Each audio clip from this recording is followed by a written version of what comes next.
and looking, certainly the number of people I recognize on the screen, lots of people who are using the arts, if not to make sense of the world going to hell, to at least survive the going to hell. Whether you can change what's happening is maybe a conversation that we can have, but what the vital role of the arts, as we were thinking about this, in the United Nations Secretary General saying that we've moved from global warming to global boiling, and that we see much of the world literally on fire, so that people fall over on the street in Arizona and they can literally burn themselves. That those of us who've lived in this part of the world saw Australia literally catch fire on its eastern coast, out of control for months. That within Western traditions, Nero was castigated and ridiculed for playing the fiddle while Rome burned. So as the world burned, this notion that you might make art condemned him even further. I was reading this morning that not only did he play the fiddle, but he wrote a piece of music and a song about the destruction that was happening around him. And within the way in which the arts have often been marginalized and pushed to one side at times of crisis, and the way in which the arts have been trivialized, this idea that Nero fiddled while Rome burns makes it even more particular that we talk about what the place for the arts might be as the world burns, as democracies crumble, as the world faces disaster in so many different ways. So kind of redressing this story that's been told for thousands of years, that the last thing you should do when hell happens is to fiddle, is to make music, is to compose. We would argue that actually it's probably the most sensible approach that you can take. My friend Zoe, we've been talking about the importance in the arts of breathing, and I know that's a deep part of your practice, and maybe we've 70 odd people from around the world joining us this morning, and maybe we could start by breathing together. Yes, we can, inhale some cool air, release some warm air, and just all together. No, thank you for that, Peter. It's a great intro to our chat. So usually when I start teaching, whether children or adults, it doesn't matter, I like to engage them in breath work or grounding ourselves before we begin our art making activity or activities. So I'd like to invite you all to do the same with me. And again, the first step would be that you just sort of ground yourself in wherever you are. So if you're seated on the floor, in your chair, what have you, I encourage you to just listen to your body in this moment. See if it's leaning in a certain way. As I always say, I tend to lean to the right heavily. So just begin to adjust your spine, level it out a bit. Notice where your sit bones are as you're sitting. And again, just see if you can self-adjust, slowly self-regulate. That's the first step, just becoming aware of your body and grounding yourself in this moment. The next thing I'd like for us to sort of do is to take our hands and just place them on our shoulders, like so, lightly pressing down. So you can kind of release just a little bit of tension in the neck. So many of us have what I call phone neck from looking down, anything like this. And again, you just want to take your hands and lightly press them down. And once you've done that, I'd like you to take your hands and place them on your knees, face down, if possible, or you can hold them up in your lap. I'm just having it this way so you can see. So again, on your knees or folded up in your lap, whatever is more comfortable for you. And I then invite you to lower your gaze, so bring your eyes downward, or if you feel even more comfortable, to close your eyes.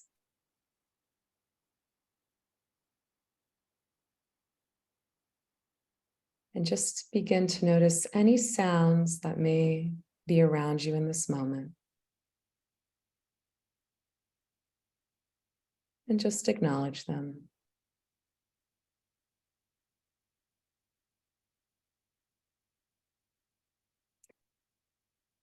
And slowly begin to notice your internal sound,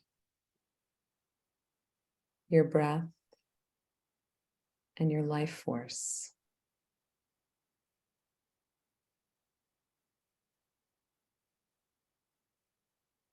What does that feel like to you? As you inhale through your nose and exhale through your mouth.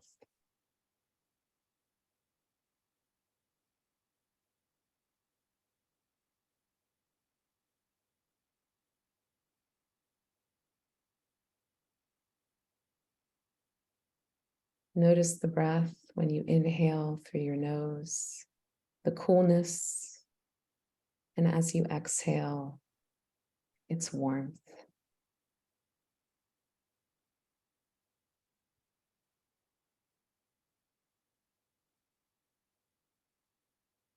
And as we sit here together, let us take a collective breath by inhaling through the nose and exhaling through the mouth.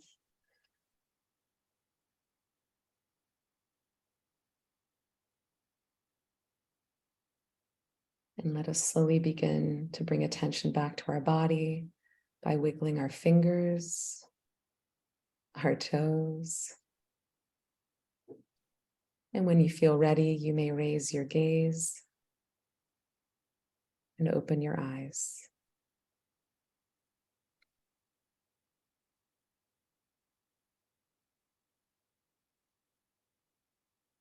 And in that moment, just in terms of self-reflection, how does it feel when we take that pause? Somebody told me, there's purpose in pause.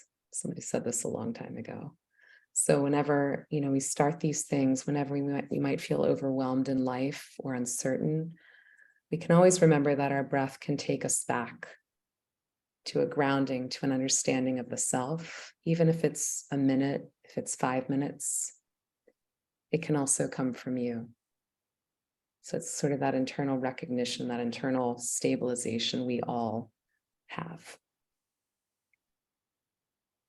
So.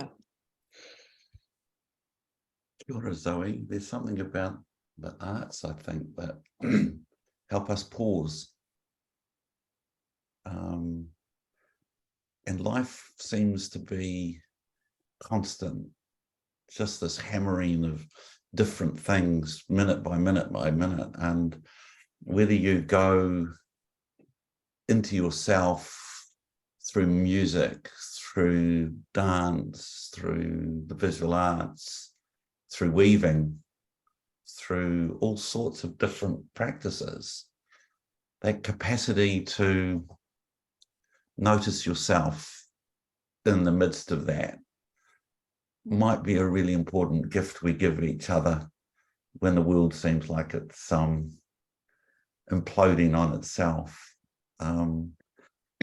Your work, when we talked in Oslo, deeply fascinated and interested me. And one of the things that we've talked about is that we live on separate sides of the world, two very different people, but we have a common interest in the way in which things might work. So Zoe, I'm just looking at our notes of what we planned or what you planned. I think you're going to just talk a little bit about your work in the visual arts and your arts and health retreat spaces. Yeah. Thanks, Peter. Yeah, it's really interesting. I mean, shout out to ITAC for bringing us together and for bringing everyone together once again.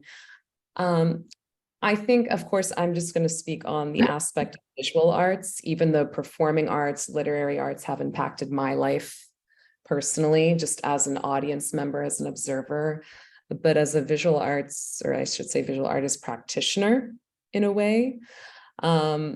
that can be super isolating, as anyone on this call who engages in visual arts might be able to understand. And to be able to, share that as an artist, I think is really important, to be able to get feedback surrounding one's work or hearing how people are responding to your work. But when it comes to teaching the visual arts as well, and not just in terms of technique, but in terms of, kind of working with different people's emotions and noticing how they're transferring their emotions, particularly if they're fraught emotions, into their artwork. How do you hold space for that as a practitioner, as a guide, as a facilitator? Over the years in teaching, I've seen a lot of different forms of artwork from children as well as from adults that, as they explain to me, since they're the artists, are riddled with emotion, particular traumas, et cetera. And especially in the last 3 years, the effects of experiencing COVID firsthand, just being in the general situation that we've all experienced with COVID impacting the world, how some economic downturns have impacted their life. And again, for adults and children, it varies significantly. Because the children are still developing, right? So they're still trying to ascertain and understand what's going on in their lives, and trying to put that through art and using art as a lens for understanding and almost regulating their emotions is quite a fascinating process to observe. At the same time, with the practice, I want to ensure that the children in particular are, their emotions are being held. They're being seen, they're not being judged. And if they're able to healthfully express their emotions through the visual arts, then I consider that not necessarily as success, but as a major first positive step in the healing process. Because so much of my work, I'm not an arts therapist, just FYI, I want to make that very clear.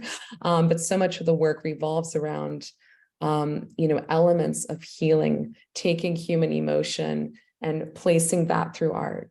And in some of the workshops I do, that's where discussion also really helps, particularly with adults, where you're not alone in your feelings and emotions, because you're using painting, collaging, and drawing. Those are the 3 media forms I teach primarily, to be able to handle their emotions and just express themselves in a healthy way, but also hearing from others how they're impacted maybe by the same emotions and their artwork looks completely different.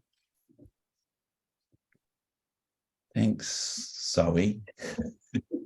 I just thinking, that the World Health Organization is really moving in a major way to understand the relationship between the arts and health and what it does for us in terms of our mental health, but also our physical health, what it does in terms of music with people with memory loss, what it does in so many different ways to shift. And the role and the place of the body was something that and the arts was something that you reminded us of right at the very beginning this morning.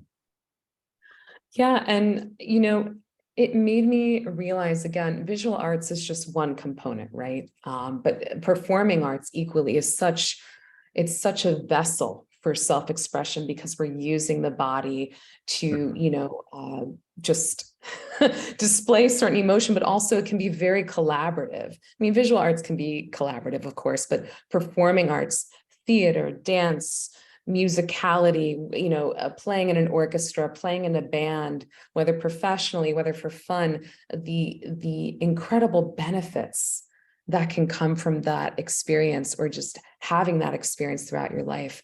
It's almost immeasurable. And I'd like to hear more in a way, about, about how that translates in your work, right? And how what you've seen over the decades of, being in this field and being in the arts as well, and seeing how people you've worked with, how they've responded to that, like the general outcomes and of using that form of self-expression. When I thanks, Zoe, for reminding me it's been decades, but the bit that I think for me, years and years ago, I used to teach teachers how to teach drama. And one of the courses that we got them to do was to go and sit in early childhood centres and watch the way in which children naturally engaged in all the arts. And yes, you can teach art forms, you can do all sorts of things, but I noticed my colleague and friend Kula Kesa, who very powerfully reminded me not so long ago that the arts aren't something you go to participate in. They spring from inside yourself. And they spring from inside yourself from the very beginning of your engagement with the world. So I have two grandchildren, a 4.5-year-old and a 2-year-old, who, when they were here yesterday, they were painting. And what do they learn when you're 2 and 4.5 and you're painting? You learn that you can make a mark on the world. You can change it.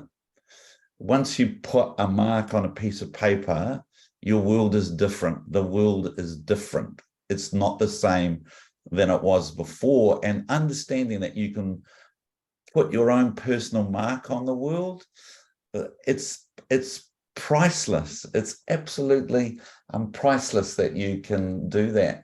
You know, we were singing in the kitchen last night as my 2.5-year-old grandson, who's bilingual at least, if not trilingual, is learning to play with words, and he's learning to play with words and meaning and sentence structure by singing, by his wonderful attempts at poetry, at scansion, at all those kinds of things. And of course, the lovely thing when you've got 2.5 and 4-year-olds in the house, they don't walk. They skip, they jump, they dance. Music comes on and they throw themselves literally around the room and just this great outpouring of joy. And for me, quite often when I think about the role of the teaching artists, it's to take us back there, where we knew the world through our bodies, we knew the world through our senses, we knew the world. You know, schools are so full of poor bloody kids sitting listening all day.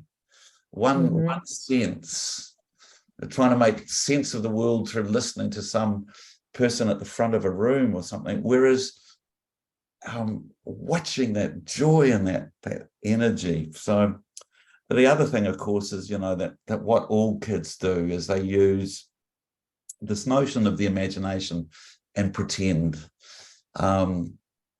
All kids, probably the most important thing they try and work out when they're 3 or 4 is who their mum is and what their relationship with their mum is. And they don't Google. They don't go online and look up Google. They don't do an inquiry process. They don't do any of that. They go into their mum's room and put her slippers on and walk around the room, imagining what it is to be somebody else. It's the most human characteristic. Absolutely vital. You know, the world's going to hell, and one of the reasons why it's going to hell in my mind is that we don't kind of work out who the other is, or we other in ways which don't help. And yet we have this natural capacity at 3 to imagine who the most important people are in our lives and why they're important. So this idea that the arts are peripheral, when we say Nero fiddled when Rome burnt and therefore he was wasting his time, 3 and 4-year-olds aren't wasting their time when they're pretending. They're not wasting their time when they're making stuff. And so I think that's, yeah, I think probably the people we can learn most about in terms of the arts are those ones who haven't had the arts bashed out of them at school yet. So, you know, that might be, that's where I start this morning anyway. I start because I got to play and imagine a lot last night. No, I love that. And I appreciate you sharing that, because I think, especially in bringing up children and watching them develop and how they engage with the world, I think the key thing you mentioned is that they're present. And it made me think about, usually when we're experiencing art, whether children or adult, usually we are present.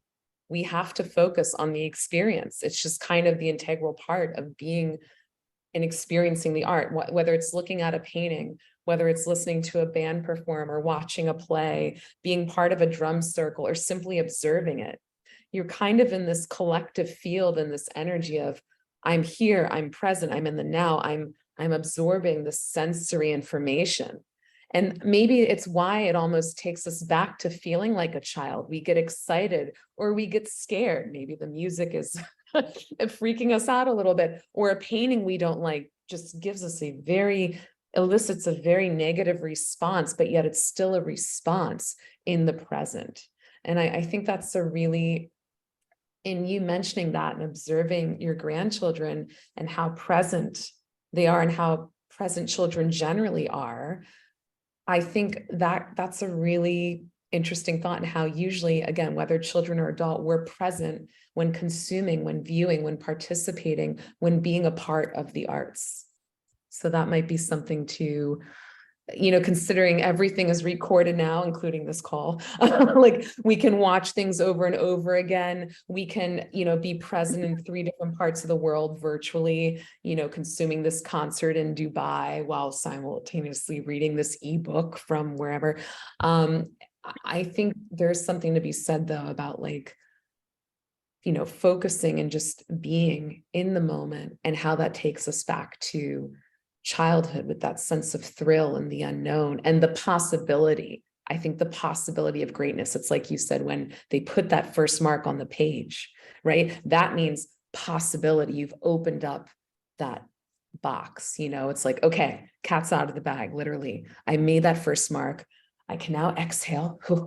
And what's going to come next? What's the next mark? And what does it mean to make marks with others?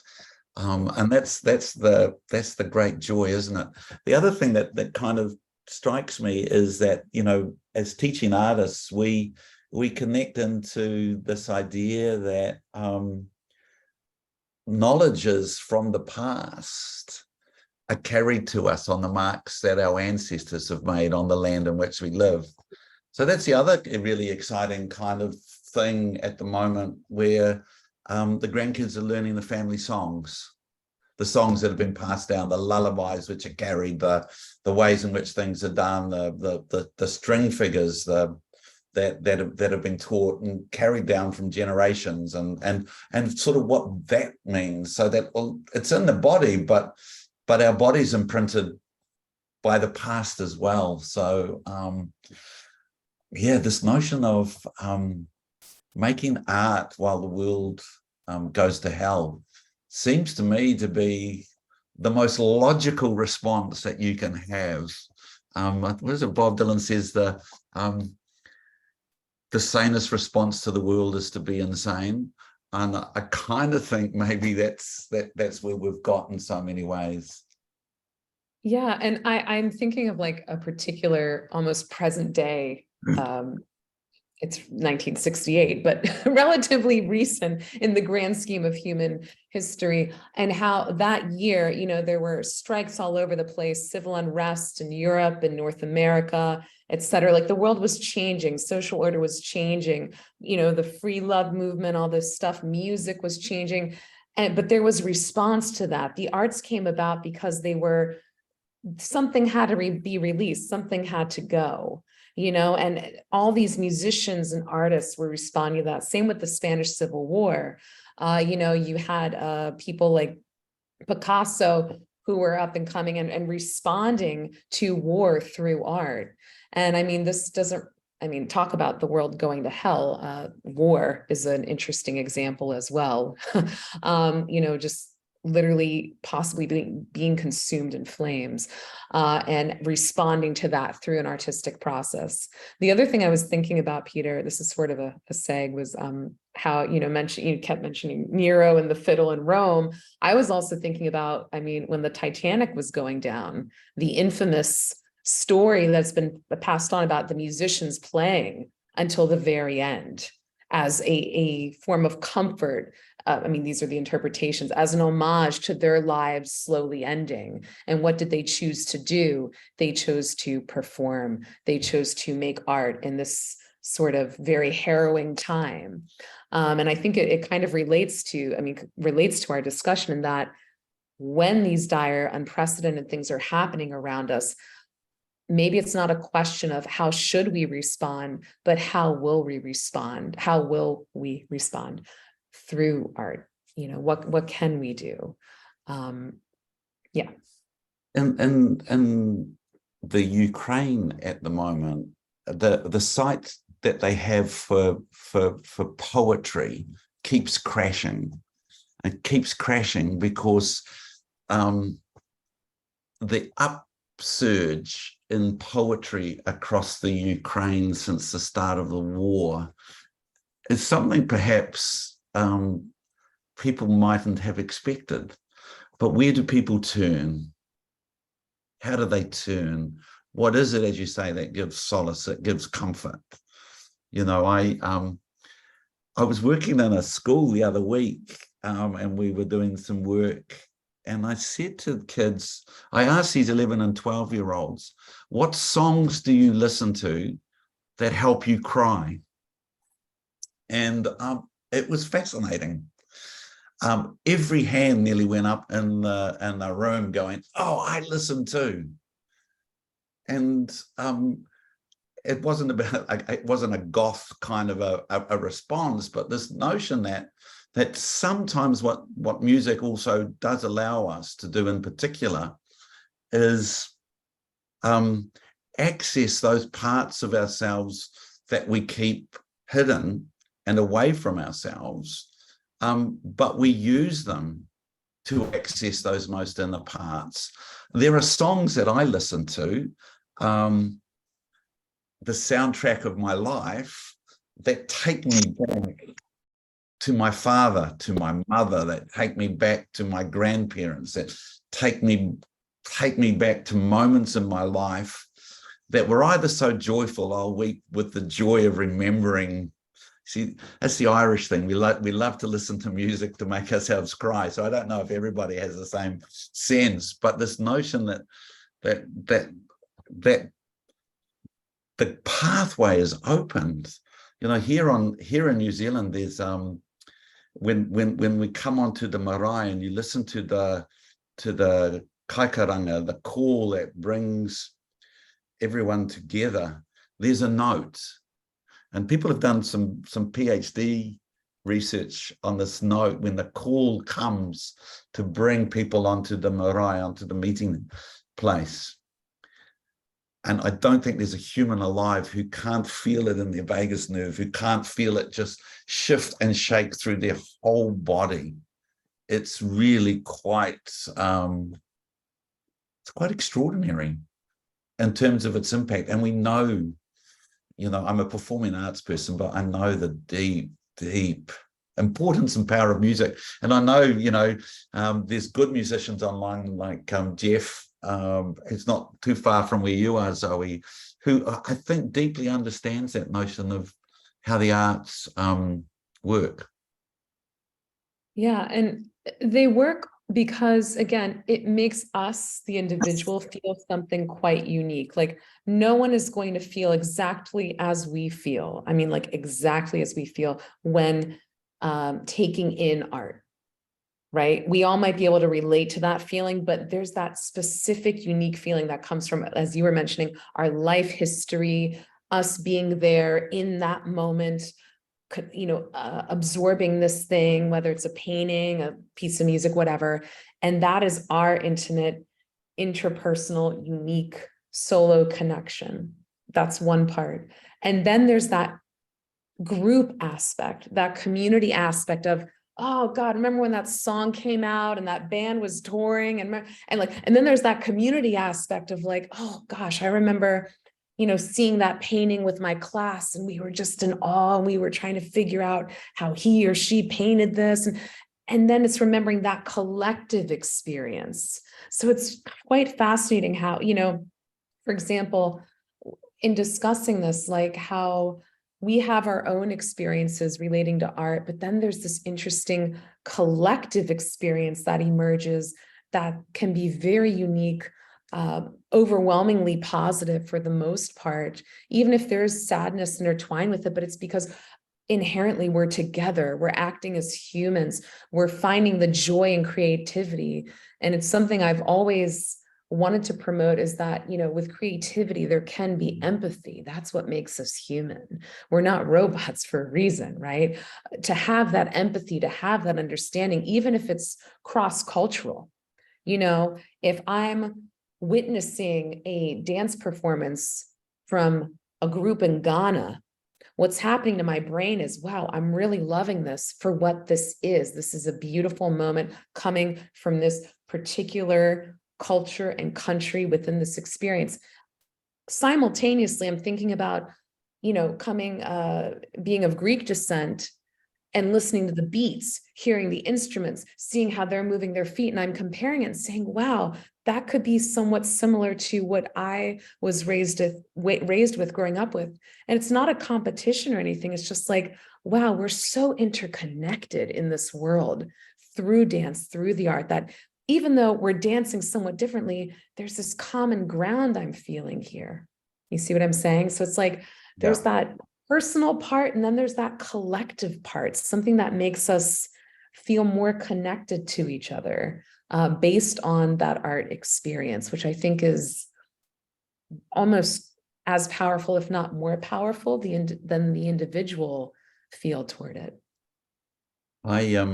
Maybe I'll tell one more story, and we might see if we can open up to people to join in the conversation, and just picks up on that idea of the arts and community and the importance of that and after disaster.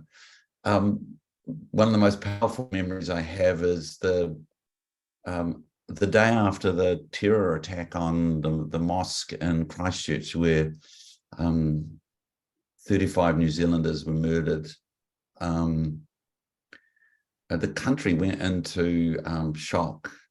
We pretended it wasn't New Zealand, that it wasn't us. We did all sorts of things to try and make sense. And of course, the people most directly impacted on it had the hardest of times. But I remember the night after the attack, my wife and I went to a concert here in Tamaki Makaurau, and it was a concert of Māori performers.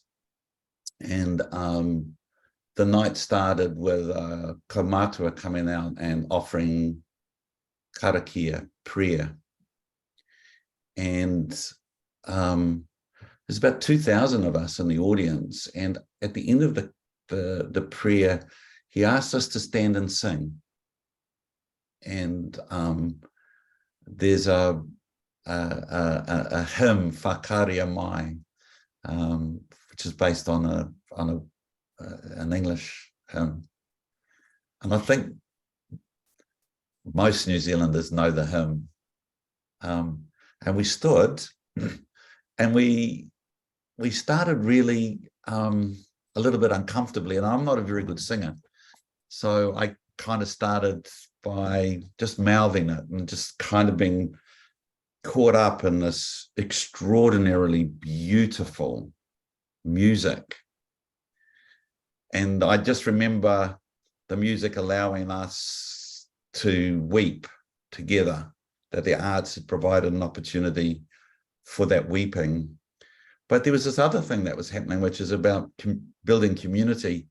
What I really noticed in that massed choir, spontaneous singing, was that people were finding their own place in amongst the music. So that what I realized was I could sing, and in amongst the 2,000 people, my voice would just blend in with theirs. Even if I was slightly off key, it didn't actually matter. That what actually mattered was that we were connecting.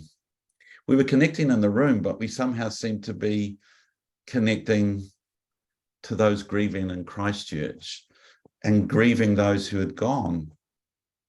And the power of the arts to do that now, I think is so vital, that the arts are powerful ways of remembering, of memorializing, of sharing grief, of sharing all those kinds of things in very communal ways, and that there's a hunger for it. There's a hunger because robots can't replace that. They can't do that for us. The only way that we can do that is with others. It's a catharsis. Sorry, go ahead.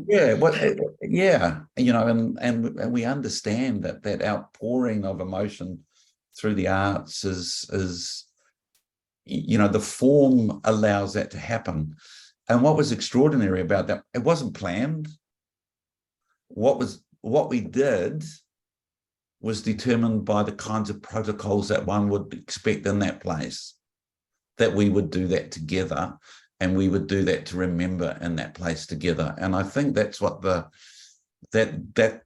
we have these forms available to us. They're there all the way around us, and they've been with us as people for time immemorial. It's where we've always gone. Good old Nero, back to him again. One of the reasons why we remember that Rome burned was because he fiddled. And otherwise, that disaster would have been forgotten. But somehow, the making of the music means that we remember it thousands of years later.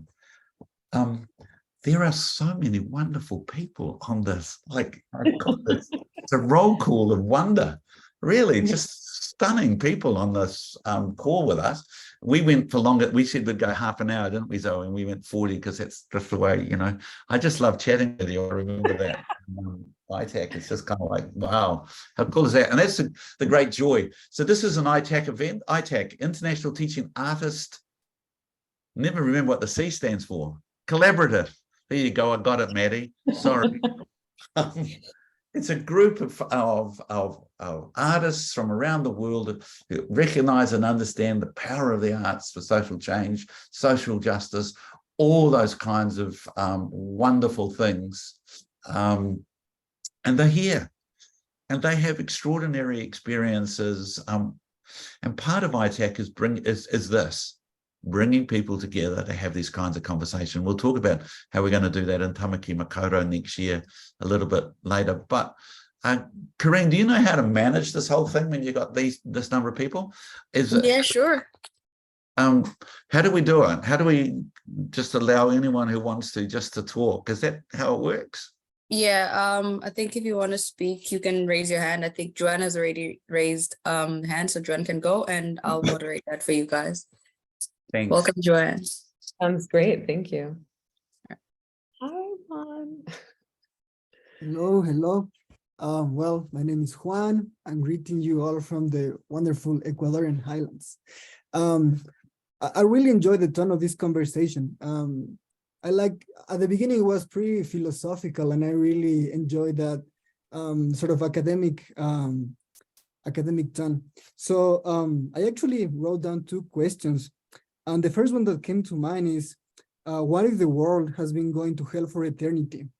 And I say this because one of my favorite books is The Republic by Plato.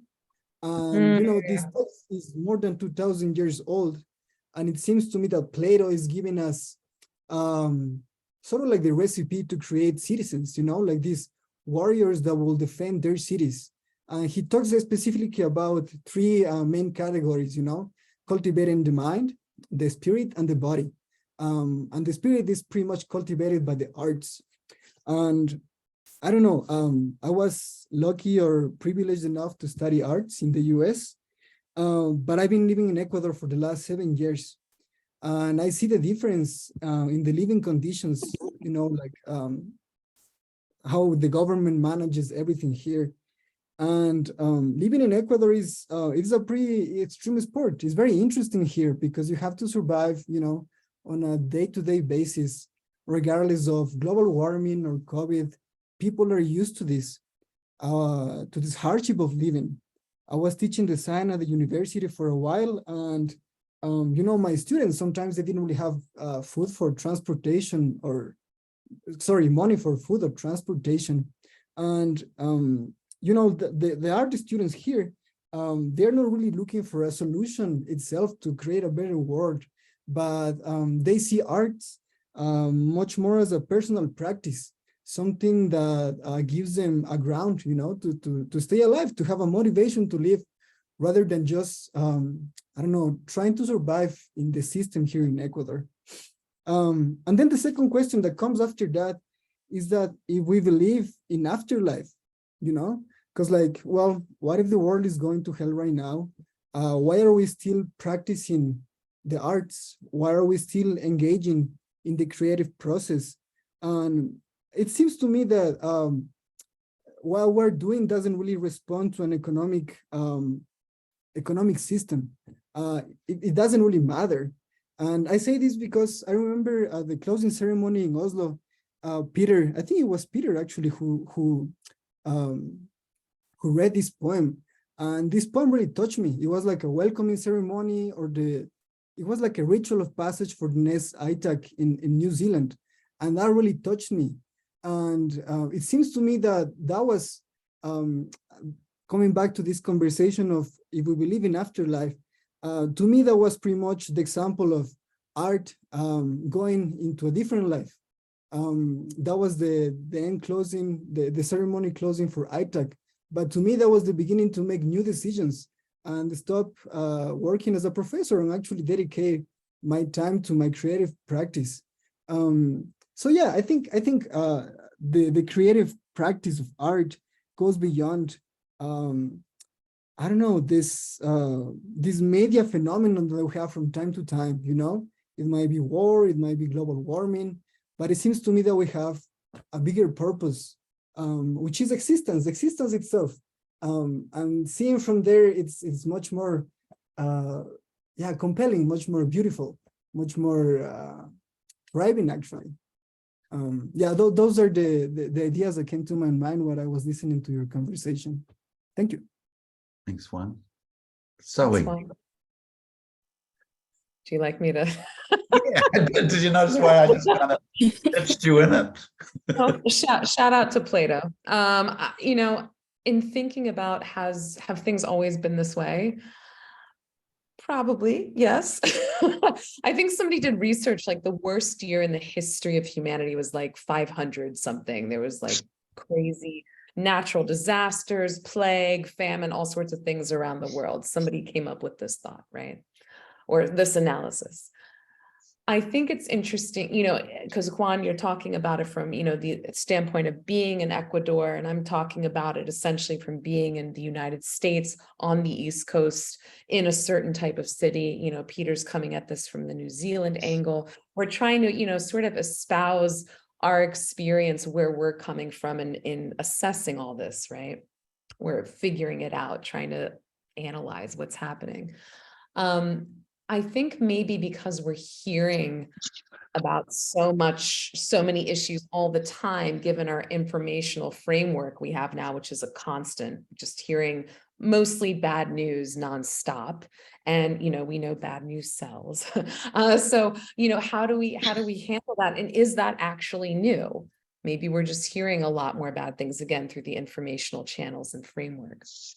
That being said, the arts, once again, you know, seem to serve as the emotional out, the catalyst for making sure we survive. You know, you used the word survival. Like, I mean, I think for many people, Carrie Mae Weems, the famous artist, said, "Art has saved my life on a regular basis."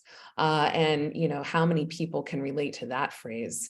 I'm one of them, truly. And I do think, though, maybe depending on particular circumstances, where you are in the world, when and what you're experiencing is going to impact that thought process of, okay, well, how are the arts helping me in this moment? How could they help me? How will they help me, etc.? Should I be, maybe making something and creating a practice myself? Should I be collaborating with others? What are these feelings like? So that's a very long-winded answer / ramble to your first question. But I like that question because inherently, I think this has been going on forever. We're just the only species, I think, that's hyper aware of it in terms of change and we have the intellectual capacity to strategize in order to survive, maybe on an empathetic and creative level. You answered everything, Zoe, of course, but two things I was thinking. I just saw my colleague and friend Sam Scott pop for some reason on the screen. And I thought the other thing that we haven't really talked about was, arts help, especially young people disconnected from the world, really make sense. But the arts also, when you really focus on high quality arts experiences and expressions, they also become tools of resistance.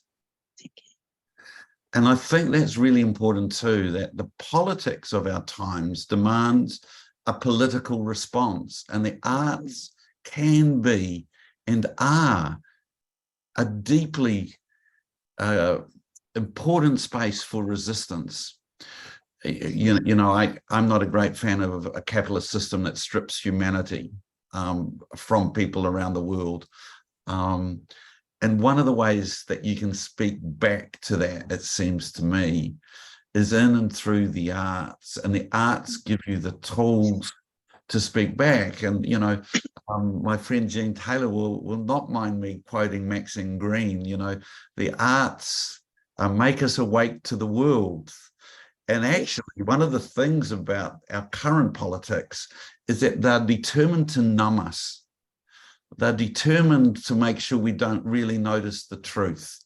It's just extraordinary, the attack on the word woke. That to attack people for being awake, for noticing the world, for seeing it for what it truly is, seems to me to be one of the madnesses of our times. Being awake is the opposite of being asleep or even dead. Why would you not want to be woke? Why would you not want to know the world for what it is? And the arts awaken us. The opposite of anesthetic is aesthetic. And I'm very conscious of a world that has politics that anesthetizes. I think of someone like Sam, whose work is in so many ways about awakening communities to themselves, to the power of themselves. It's a form of really rich, deep, embedded political resistance. And so, we've talked about the arts in multiple ways as a response. To me, the most powerful response in the arts really deeply engage in that way, which really challenges whose fault is it that the world's going to hell? How do we speak back to that? How do we find ways to confront that? How do we find some kind of agency so that we're not just spectators to those who would drive us to the end of humanity? So, that was my shout out to you this morning, Sam. Lovely to see you back from your travels. We got anyone else, Corrine, who's wanted to ask? Yeah, we have one more hand. Thank you so much, Peter and Zoe. Kolokisa, I think I'm pronouncing that right. Pardon me. Welcome. Thank you, Siltofa. Greetings, Peter. I was just enjoying listening, and then when you did a shout out, I thought, and if I may, just sort of share some thoughts and feelings as I've been listening to you and Zoe. I think just sort of in reference to Peter and the first time that we encountered Peter, myself and Tolumana Barbara, who is here, and we work for an educational and cultural organization that we founded called Langimama Academy and Consultancy. And that was a talk that Peter, I think when you were facilitating, and there was a few speakers, talking to the crisis that's we're currently experiencing, where arts is being taken out of schools. And I guess our challenge to Peter is, well, it depends on whose definition of art you're coming at it from, because I can say that our kids, I'm of Tongan heritage, my Tulumanave is Samoan, and we live here as diaspora in Aotearoa, New Zealand, which is the indigenous lands of Māori people. But for us, it's like, our comment to Peter is that we are born into the arts in the sense that we are born into a living and thriving culture. So art for us is inseparable from life and culture. And that's sort of a thing that we're really grappling with in the work that we're doing, and is what has led us to run this project that is currently ongoing right now, which is called Arts of Moana Oceania. And it's looking critically at the Eurocentric sort of definition and imposition of what art is on the diversity of all of our different cultures here in Aotearoa. So I think just really appreciating your conversation, but also quite, and it's sort of taking it in from the different lenses and worldviews that we operate from, especially with the communities that we work with. But also, I think, just some thoughts, like a conversation on making art when the world goes to hell. For me, it's like, hell doesn't mean anything. It doesn't sort of align with my thinking as a Tongan. And maybe the equivalent to hell is actually, our term is bulotu, and bulotu is our underworld or afterworld. And that is where we go to when we pass on from this life. And within our own Tongan philosophy of thinking is, bulotu is actually the hub of our arts. So actually, if we do go to bulotu, well, we'll be, be completely immersed in our arts and culture. But and I think sort of some of the things that I really liked, I think I kind of connected when you started sharing, Zoe, and sort of you giving, because I don't know you and haven't come across your work, speaking about your the moment when you experience another culture's performance and you compare that with you as of someone of Greek heritage and your performances. I think that resonated, because that we have an issue, because we feel that art, you box it into something that is separate. But for people from living cultures, and we know that from a lot of the communities we work with, that there is no separation, and we do have our own definition of what art is. The term art does not exist in their different languages and in our languages. So, the richness that you would get if you were to approach this, from all the different worldviews of all the different communities, then you would kind of understand that art is not just a painting, it's not just a dance, it's a whole lot of things. And I think one of the things sort of you touched on the karakia, Peter, the story that you shared. And I think that's one of the other tensions that we're having with why it's so problematic to the definition, the term art and what it comes with for our communities, our diverse communities here. Because one of the things around funding, for projects is a lot of our faith-based communities, apparently faith does not feature in art, yet our churches are the most creative spaces for some of our communities, where that's where you see the innovation and happening in terms of the making of adornments of clothing, that kind of thing. And when you have cultural organizations and funding agencies who fund arts, but they say, no, it can't be faith-based, you're like, oh my gosh, you don't understand. So I think just kind of putting it out there that for us, it is important to look at it from the different worldviews, and knowledges and understanding of the diverse communities that make up our world. Because at the moment, from our experiences, the imposition on what art is for all of our communities, just it leads to misunderstanding and misrepresentation, and therefore just pushing communities and what they do that is actually making significant contributions to what's happening in the world, climate change for one. They don't feature when you don't look at it, because at the moment it's very much dominated by a very Eurocentric knowledge and understanding of art. So that's just my sharing.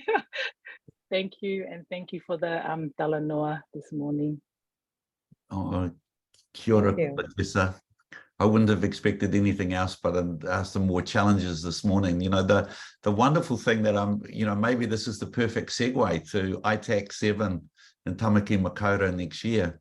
You know, I'm hoping everyone here who's this morning, you know, might be able to join us in some form, either literally here with us to talk about teaching artists and what it means within a context here, within those who call Tamaki Makaurau, those who are coming here. Kula Kesa and Langi Mama, we're hoping will be a really central part of challenging some of the kinds of conceptions that we have about what art is, whether we should use that kind of language, what it is to be a teaching artist, what does it mean to transmit ancestral knowledges, all kinds of things, I think will be part of what we do here next year. It's gone 9 o'clock, and I know that people are starting to move. There's maybe because I know the person who's got their raised hand, maybe we should take one question and then move on.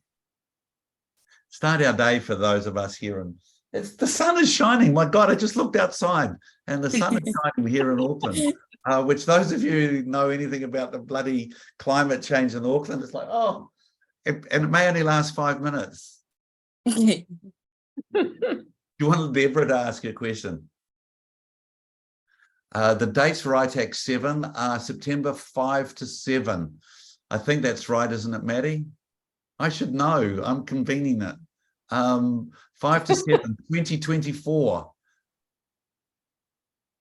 It's going to be amazing. 250, 300 of us from around the world coming together to talk about the kinds of things that have excited me anyway this morning. I'm so excited for that. Yeah, Do we want to take the one question, or? Yeah, shall we, Deborah? Thank you. Kia ora, Peter and Zoe. I'm talking to you from Whakaruapo, which is on the South Island of New Zealand. And it's less a question, just to thank you very much to both of you. And it just occurred to me while you were talking, I'm a creative arts therapist, and recently we changed our title from arts therapist to creative arts therapist. And that got me pondering, why add the creative when the arts indicate creativity?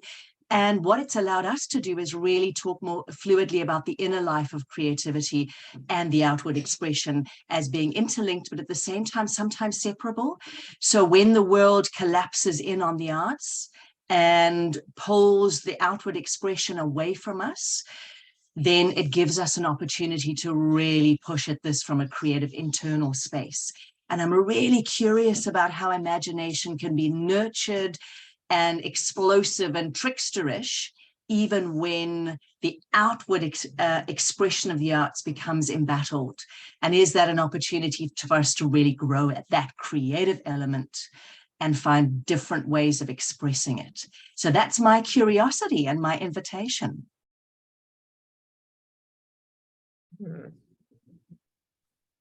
Peter, would you like to? I can, lovely to talk, even if it's only through this. Next time you're in Tamaki Makaurau, make sure we have at least a coffee, Deb.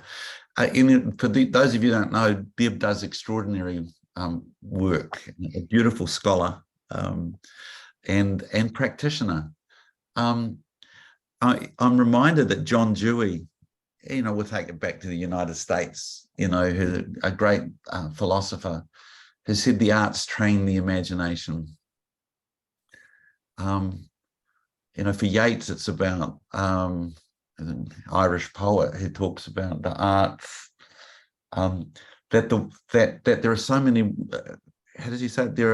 The world is full of magic things waiting for our senses to be awake to notice them. You know, the term creativity for me is a really tricky, troubled one, because it's been co-opted in so many different ways. But the imagination, and that's something that sits in the very heart and soul of who we are as humans. You know, I don't know how many people, how many different cultures, ethnicities, groups that are represented around this grouping here this morning. But it's the imagination that links us as people. It's the defining piece. AI, the I in AI is not artificial imagination. It's artificial intelligence. And, you know, lots of other things have intelligence. I'm not sure about the imagination, except I was somewhere once and someone said to me, don't just think it's people who have imagination. That mountain out there imagines us as well. So, you know, sometimes it's about those kinds of connections. What a lovely morning of imagining. Zoe, do you want to kind of bring this thing to an end?